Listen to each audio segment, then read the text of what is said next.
Halo teman sebangku, kembali lagi di channel Indie Class, di mana channel yang akan memberikan informasi-informasi insya Allah bermanfaat lah. Materi kali ini kita akan meneruskan tentang materi tentang kerajaan Islam. Dimana kemarin sudah diketahui bahwa Islam masuk itu memiliki beberapa teori ya, dan ini bukan teori konspirasi tentunya. Apaan tuh?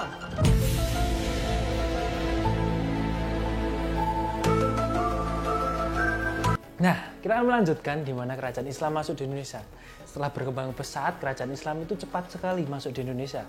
Karena perkembangannya itu cukup dirasa cukup disukai oleh masyarakat yang ada di Nusantara itu sebelum ada nama Indonesia tentunya.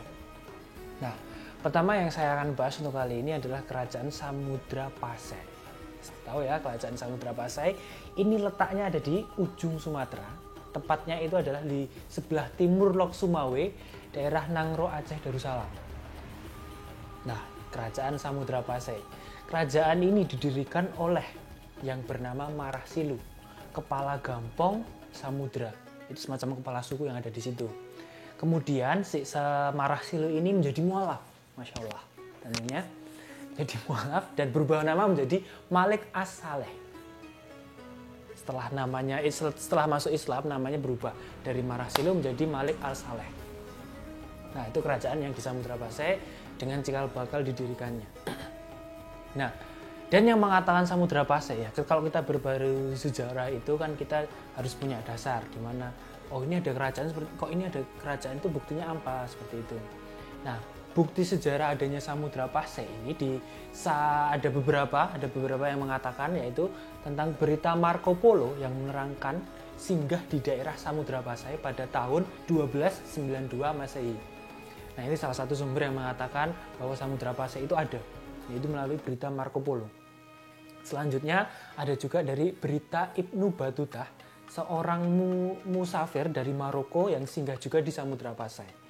Nah, ini adalah sumber-sumber sejarah yang mengatakan bahwa Samudra Pasai itu ada dan letaknya ada di daerah Aceh.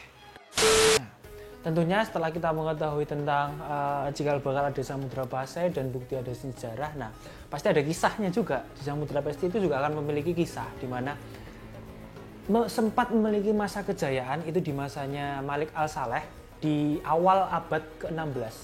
Nah, itu mereka memiliki kejayaan di mana politiknya itu maju, ekonominya juga maju, apalagi pemerintah dan keagamannya itu sangat pesat sekali.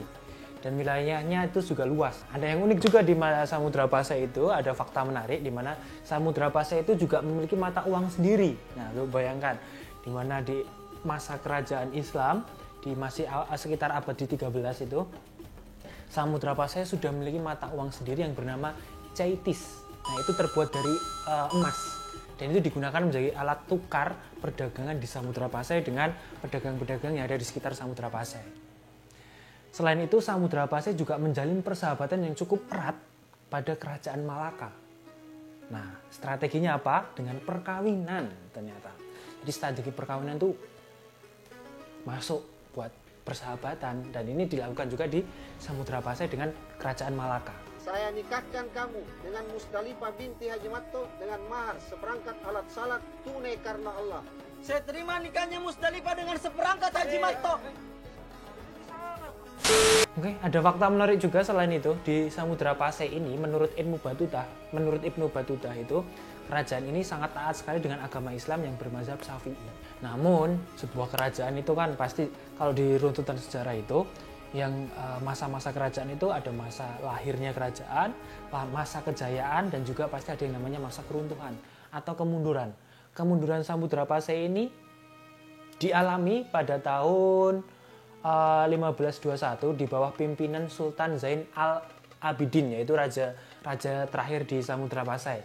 Nah, kemunduran ini disebabkan oleh Portugis yang menyerang, dan kemajuan yang awalnya itu dipegang oleh Samudra Pasai mengalami kemunduran di bidang perdagangan. Karena apa? Perdagangan diambil alih sama Portugis karena penyerangan yang dilancarkan oleh Portugis itu.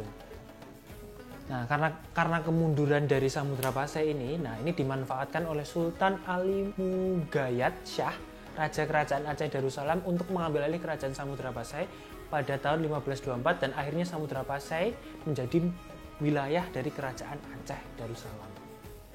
Hal tersebut dibuktikan dengan dipindahkannya lonceng Cakradonya milik kerajaan Samudra Pasai ke kerajaan Aceh Darussalam. Nah, itu penandaannya itu adalah lonceng Cakradonya yang ada di Samudra Pasai itu dipindah di kerajaan Aceh Darussalam. Nah, itu yang terjadi di Samudra Pasai. Nah, selanjutnya kita akan bahas tentang kerajaan Aceh, karena Samudra Pasai sama Aceh itu tidak lepas dari kronologisnya, karena itu adalah nanti akan continue. Jika kalian ini dirasa bermanfaat buat kalian, silahkan share video ini. Dan jika kalian suka atas video-video yang ada di channel Indiklas, silahkan kalian like. Dan jika kalian merasa ingin berlangganan, harusnya apa? Subscribe. Biar apa? Ya biar video ini berkelanjutan. Dadah.